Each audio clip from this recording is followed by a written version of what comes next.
Assalamualaikum warahmatullahi wabarakatuh. Kami dari kelompok 3, mata kuliah Al-Quran, dengan dosen pengampu Bapak Muhammad Saleh Asingkili, SPD MPD, akan membawakan judul takwil, tafsir, dan terjemahan dengan beranggotakan Aji Wardana, Bagus Sofan Wanandi, dan Mazura Ahsnur. 1. Takwil. Takwil ialah menjelaskan makna yang dimaksud suatu pembicaraan sehingga artinya hampir sama dengan tafsir. Dengan demikian, di samping untuk memenuhi kebutuhan teoris, yaitu memahami ayat-ayat Al-Quran, takwil juga digunakan untuk memahami kebutuhan praktis, yaitu mengaplikasikan ayat-ayat Al-Quran dalam kehidupan sehari-hari. takwil adalah pengertian-pengertian tersirat yang diistimbatkan atau diproses dari ayat-ayat Al-Quran yang memerlukan perenungan dan perkiraan, serta merupakan pembuka tabir. Al-Tabari mengklasifikasikan takwil menjadi 3 golongan. Takwil yang hanya diketahui oleh Allah. A. Takwil yang dijuhuskan untuk Nabi dan berkaitan dengan hal-hal taklif, baik perintah maupun larangan. B. Takwil yang diketahui oleh orang yang memiliki ilmu. Syarat-syarat takwil menurut ulama usul taswir. A. Makna yang digunakan sebagai takwil merupakan makna yang mungkin dimiliki oleh teks tersebut serta didukung dengan adanya dalil-dalil yang memadai. B. Takwil yang dipilih memiliki bentuk yang sahih dan menunjukkan adanya pengalihan kata dari bentuk yang zahir menuju bentuk lain. Jenis-jenis takwil. A. Takwil dekat. Takwil dekat ialah pengambilan suatu makna yang mungkin ditunjuk oleh satu teks dengan menggunakan sedikit tarji karena makna itu mudah dipahami dan adanya indikator. B.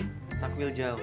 Takwil jauh ialah pengambilan salah satu makna yang mungkin ditunjuk oleh suatu teks dengan menggunakan sejumlah tarji untuk mengalahkan makna zahir teks, tetapi makna tersebut tidak didukung oleh dalil.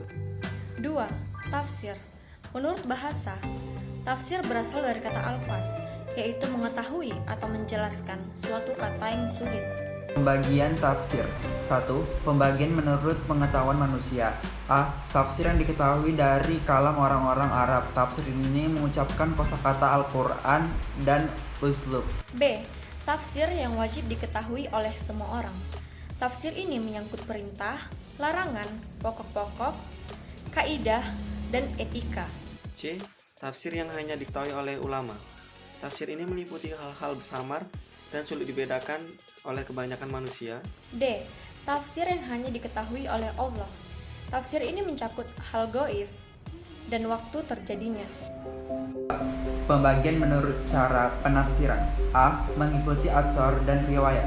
Cara ini disebut tafsir al-matsur.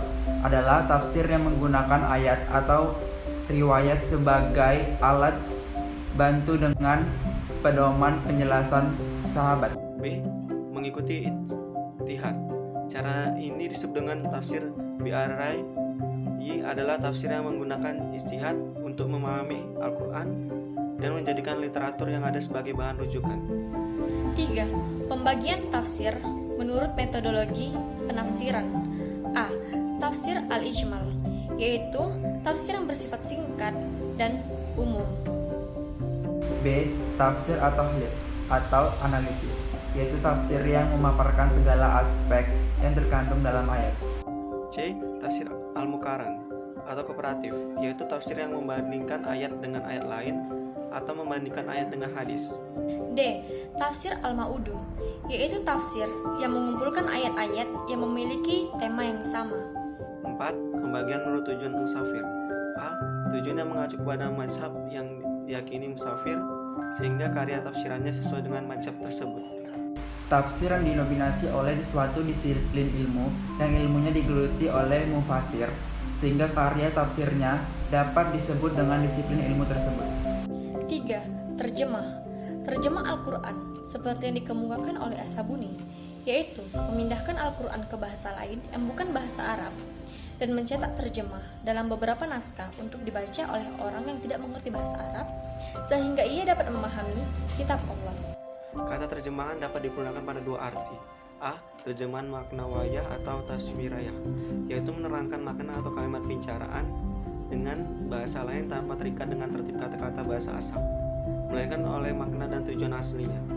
B. Terjemahan harfiah, yaitu mengalihkan lafaz atau lafaz dari satu bahasa ke dalam lafaz yang serupa dari bahasa lain sedemikian rupa sehingga susunan dan tata bahasa kedua sesuai dengan susunan dari tertib bahasa pertama. Terjemah harfiah dibagi menjadi dua. A.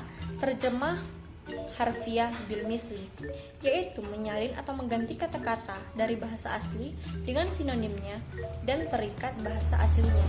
B. Terjemahan harfiah bin Juni al-Misri, yaitu menyalin atau mengganti kata-kata bahasa asli ke dalam beberapa bahasa lain dengan memperhatikan urutan makna dan segi sastranya. Secara umum, syarat-syarat yang harus dipenuhi dalam terjemahannya, baik terjemahan harfiah maupun terjemahan tafsirnya adalah A. Penerjemah memahami tema yang dapat dalam kedua bahasa. B. Penerjemah memahami gaya bahasa dan karakteristik dari kedua bahasa tersebut. C. Hendaknya dalam terjemahan terpengaruhi sebuah makna dan maksud yang dikehendaki oleh bahasa pertama. D. Hendaknya bentuk terjemahan lepas dari bahasa pertama, seolah-olah tidak ada lagi bahasa pertama yang melekat dalam bahasa terjemah tersebut. Menurut beberapa pandangan ulama, adapun fungsi dari terjemahan dapat dijabarkan sebagai berikut. A. Menyampaikan berita kepada yang terhalang menerima berita. B. Menjelaskan maksud kalimat dengan cara menggunakan bahasa aslinya. C. Menjelaskan maksud kalimat dengan perantaraan bahasa di luar dari bahasa tersebut. D. Alih bahasa, yaitu pengalian makna atau amanat dari bahasa tertentu ke bahasa lain. Kesimpulan, melihat penjelasan dari takwil, tafsir, dan terjemah, kami dapat menyimpulkan bahwa takwil adalah pengertian-pengertian yang tersirat yang diproses dari ayat-ayat Al-Quran yang memerlukan perenungan dan perkiraan serta merupakan sarana pembuka tabir. Tafsir ialah menjelaskan atau mengetahui maksud suatu kata yang sulit. Dan terjemahan adalah mengalihkan lafaz-lafaz dari satu bahasa ke dalam lafaz-lafaz yang serupa dari bahasa lain sedemikian rupa sehingga susunan dan tertib bahasa sesuai dengan susunan dan tertib bahasa pertama.